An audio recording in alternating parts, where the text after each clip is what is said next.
আসসালামু আলাইকুম এভরিওয়ান। আজ আপনাদের সাথে শেয়ার করব 4টি ডিম দিয়ে কিভাবে আমি 3 পাউন্ড ওজনের একটি চকলেট কেক রেডি করেছি।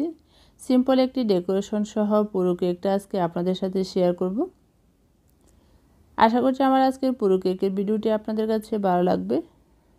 ভিডিওটি ভালো লাগলে ভিডিওতে একটি লাইক দিয়ে পুরো ভিডিওটি না টেনে দেখবেন। চলুন তাহলে পুরো রেসিপিটি শুরু করি। প্রথমে এখানে আমি শুকনো উপকরণগুলো মেপে নিচ্ছি। এখানে একটি চালনির মধ্যে 2/3 কাপ ময়দা দিয়ে দিচ্ছি, 1 টেবিল চামচ কর্নফ্লাওয়ার দিয়ে দিচ্ছি, 2 টেবিল চামচ কোকো পাউডার দিয়ে দিচ্ছি, 1 চা চামচ বেকিং পাউডার দিয়ে দিচ্ছি, স্বাদ মতো 1/4 চা চামচ লবণ দিয়ে দিচ্ছি। এখন সবগুলো শুকনো উপকরণ মিশিয়ে চেলে নিচ্ছি। আর শুকনো উপকরণগুলো কিন্তু খুব ভালোভাবে চেলে মিশিয়ে নিতে হবে, যেহেতু এখানে কোকো পাউডার ব্যবহার করেছি। এখন এই শুকনো উপকরণগুলো পরে আমি আবারও চেলে নেব। এখন বাটিটা এক সাইডে সরিয়ে রেখে দিচ্ছি। এখানে অন্য আরেকটি বাটির মধ্যে রুম টেম্পারেচার থাকা 4টি ডিম ভেঙে নিচ্ছি।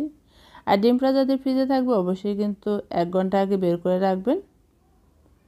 আর ডিমটা আমি একটি ইলেকট্রিক বিটার দিয়ে 1 মিনিটের মতো লো স্পিডে বিট করে নিচ্ছি। ডিমটা যখন এরকম ফেনা চলে আসবে তখনই এর মধ্যে চিনিটা অল্প অল্প দিয়ে বিট করে নিচ্ছি। আর চিনিটাও এখানে আমি যে পরিমাণ ময়দা নিয়েছি সে পরিমাণ চিনিটা ব্যবহার করেছি। আর এখানে 2/3 কাপ চিনি এখানে ব্যবহার করেছি। আর চিনিটা অল্প অল্প দিয়ে বিট করে নিচ্ছি। যতক্ষণ না পর্যন্ত চিনিটা ভালোভাবে না গলবে ততক্ষণ পর্যন্ত বিট করে নিতে হবে। আর বিট করতে করতে দেখবেন চিনিটা ভালোভাবে গলে ডিমটা পুরো সাদা ক্রিমের মতো হয়ে যাবে। আর আমি কিছুক্ষণ পর পর বিটারটা অফ করে দিয়ে সাইডের অংশটা নামিয়ে তারপরে বিট করে নিচ্ছি। আমি কীভাবে ঘুরিয়ে ঘুরিয়ে বিট করে নিচ্ছি একটু স্কিনে খেয়াল করে দেখবেন। এভাবেই কিন্তু প্রথমে লো স্পিডে বিট করে নিতে হবে, পরে আস্তে আস্তে স্পিডটা বাড়াতে হবে। যখন এরকম ডিমের ফোমটা হয়ে যাবে তখন এই বিটারটা অফ করে এর মধ্যে দিয়ে দিচ্ছি 1/4 কাপ রান্নার তেল, 1/2 চা চামচ দিয়ে দিচ্ছি চকলেট ইমালশন। এই ইমালশনটা কিন্তু দিয়ে আবারও লো স্পিডে 10 সেকেন্ডের মতো বিট করে মিশিয়ে নিব। মিশানো হয়ে গেছে। এখন বিটারের কাঁটাটা খুলে নিচ্ছি। তারপর এখানে চালনি রেখে আবারও শুকনো উপকরণগুলো চেলে নিচ্ছি।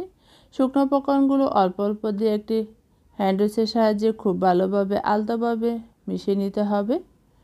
আর মেশানোটা আমি কিন্তু সব সময় বলি খুবই স্মুথলি আর খুবই আস্তে করে মিশিয়ে নিতে হবে। কোনো রকম জোরে মেশানো যাবে না, খুবই আলতোভাবে মিশিয়ে নিলে কিন্তু ব্যাটারটা ঠিক থাকে, কোনো রকম নষ্ট হবে না। আর এই ফোমটা দেখুন আমার কিন্তু একই রকম আছে। আমি যেরকম বিট করেছি, যতটুকু পরিমাণ বিট করেছি এতটুকু পরিমাণ কিন্তু মেশানোর পরে রয়ে গেছে। এখন একটি প্যাচুলার দিয়ে আপনাদেরকে দেখিয়ে দিচ্ছি কতটা স্মুথলি আমি মিশিয়ে নিয়েছি। ব্যাটারটা এখন পুরোপুরি রেডি হয়ে গেছে। এখানে আমি 9 ইঞ্চি একটি কেক মোল্ডের মধ্যে কাগজ দিয়ে তেল ব্রাশ করে নিয়েছি। আমি যেহেতু একটু নিচু হাইটের বেকারি স্টাইলের কেকটা রেডি করব, তাই এখানে 9 ইঞ্চি মোল্ড নিয়েছি। আপনারা চাইলে এখানে 8 ইঞ্চি মোল্ডও ব্যবহার করতে পারেন। তারপরে কাঠি দিয়ে একটু গেটে নিচ্ছি, ভিতরে হাওয়াটা বের করে হালকা একটু ট্যাপ করে নিব।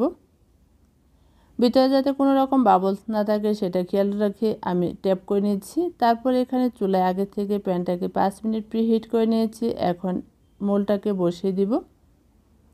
আজকের এই কেকটা আমি বেক করে নিয়েছি 35 মিনিট, একদম লো আছে বেক করে নিয়েছি। আর ঢাকনার ছিদ্রটা কিন্তু অবশ্যই বন্ধ করে দিতে হবে। 35 মিনিট পর আমি ঢাকনাটা সরিয়ে আপনাদেরকে দেখিয়ে দিচ্ছি। কাঠিটা একটু চেক করে নিচ্ছি, কাঠিটা দেখুন একদম ক্লিন এসেছে। তারপরে আমি চুলা থেকে নামিয়ে কেকটা ঠান্ডা করে নিয়েছি। এখন কেকটা মোল্ড আউট করে নেব। আর কেকটা কিন্তু সব সময় ঠান্ডা করে মোল্ড আউট করে নিতে হবে। আর এখানে কিন্তু কেকটা আমি একটি পরিষ্কার ভিজা কাপড় দিয়ে ডেকে ঠান্ডা করে নিয়েছি। তারপরে কাগজটা সরিয়ে নিচ্ছি। কেকটা দেখুন মাশাআল্লাহ কতটা সফট হয়েছে। এখন এই কেকটি আমি 3টি স্লাইস করে কেটে নিচ্ছি। আর কাটাটাও কিন্তু খেয়াল রাখতে হবে আমি কিভাবে ঘুরিয়ে ঘুরিয়ে কেকটা কেটে নিচ্ছি। এভাবে কেকটা কেটে নিলে কেকটা কিন্তু একদম সমানভাবে কাটা হয়। আপনি নিশ্চয়ই দেখেই বুঝতে পারছেন আমার কেকটা কতটা সমান হয়েছে। আর কেকটা কিন্তু অনেকটা বেশি কিন্তু সফট হয়েছে। এখন এর উপরে আমি নিচের লেয়ারটা বসিয়ে দিয়েছি। তারপর এখানে পাতলা করে গানাশ দিয়ে দিচ্ছি। এখানে আমি কোনো রকম সুগার সিরাপ ব্যবহার করিনি। এখানে পাতলা করে চকলেট গানাশ একদম পাতলা করে নিয়েছি। তারপরে এখানে ভ্যানিলা ফ্লেভারের ক্রিম সেট করে দিচ্ছি। ক্রিমটা সেট করে দেওয়ার পর দ্বিতীয় লেয়ারটা বসিয়ে দিচ্ছি। একই রকমভাবে এর উপরেও কিন্তু আমি গানাশটা সেট করে দিচ্ছি। আর এভাবে গানাশটা সেট করে প্রতিটা লেয়ারের মধ্যে আমি ক্রিমটাকে সেট করে দিব। দ্বিতীয় লেয়ারটা বসিয়ে দিয়ে আমি এখন উপরের লেয়ারটাও বসিয়ে দিচ্ছি।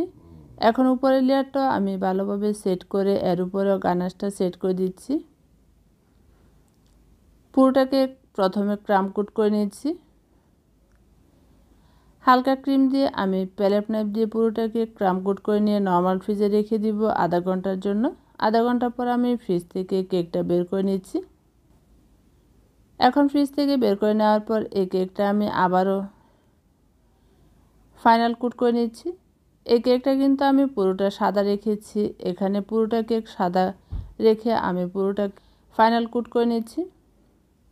প্যালেট নাইফ দিয়ে পুরোটা ক্রিম সরিয়ে কেকটা যখন ভালোভাবে ফাইনাল কোট করা হয়ে গেছে, এখন এই কেকটা আমি ফিনিশিং টেনে নিব। সেই ফিনিশিংটা টানা হয়ে যাওয়ার পর আমি সাইডটাকে পরিষ্কার করে নেওয়ার আগে এখানে কিছু ক্রিমের মধ্যে বেগুনি কালার মিশিয়ে নিয়েছি। একদম নিচের বর্ডারটা কিন্তু বেগুনি কালার শেড দিয়ে দিব। এখন আমি একটি প্যালেট নাইফের মাথা দিয়ে ঘুরিয়ে একটি ডিজাইন করে নিচ্ছি। এই ডিজাইনটা করে নিলে কিন্তু কেকটা ভালোভাবে ফিনিশিং না হলেও সমস্যা নেই। এই কেকটা এখন আমি একটি ডিজাইন করে নিয়েছি। তারপর এখানে আমি বেগুনি কালার দিয়ে ছোটো একটি নজলের সাহায্যে আমি একটি ফুলের ডিজাইন করে নিচ্ছি। একদম সিম্পল একটি ডিজাইন করে নিচ্ছি। যেহেতু আমার সিম্পল একটি ডিজাইন করে নিতে হবে, তাই একদম সহজ সিম্পল একটি ডিজাইন করে নিচ্ছি।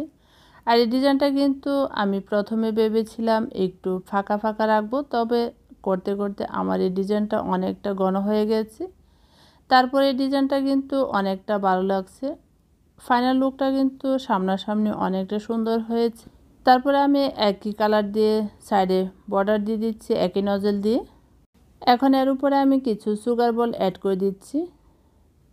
সুগার বলটা দেওয়ার পর আমার কাছে মনে হচ্ছে কেকটা আরেকটু গর্জিয়াস করি, তাই এখানে আমি পাতার নজল দিয়ে পাতা দিয়ে দিচ্ছি।